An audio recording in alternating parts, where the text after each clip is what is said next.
சென்னையில் விபத்தில்லா தினத்தை முன்னிட்டு 250 இடங்களில் போலீசார் வாகன தணிக்கையில் ஈடுபட்டுள்ளனர். பொதுமக்களின் உயிரிழப்புகளை தடுக்கும் வகையில் விபத்தில்லா தினம் ஞாயிறன்று கடைபிடிக்கப்பட்டது. இதனையடுத்து சென்னை நகர் முழுவதும் காலை 8 மணி முதல் 250 இடங்களில் வாகன தணிக்கை நடந்தது.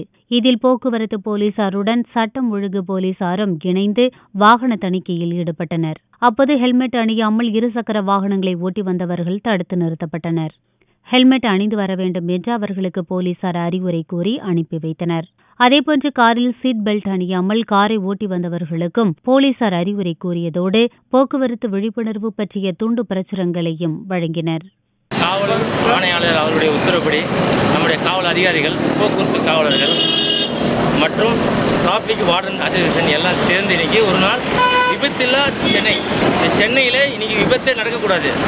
அது மட்டும் இல்லாமல் விழிப்புணர்வு, தலைக்கவசம், சீட் பெல்ட்டு மற்றும் ரோட் டிராஃபிக் ரூல்ஸ் எல்லாம் கடைபிடிக்கணும்னு சொல்லிட்டு சட்டம் ஒழுங்கு காவலர்களோட சேர்ந்த ஆயுதப்படை காவலர்கள் எல்லாம் சேர்ந்து நாங்கள் டிராஃபிக் வார்டன் அசோசியேஷன் மற்றும் போக்குவரத்து காவலர்கள் டோட்டலாக நாங்கள் எல்லாமே போக்குவரத்து விதிமுறைகளை கடைபிடிக்க பொதுமக்களிடம் விழிப்புணர்வு ஏற்படுத்துவதற்காக இந்த முகாம்.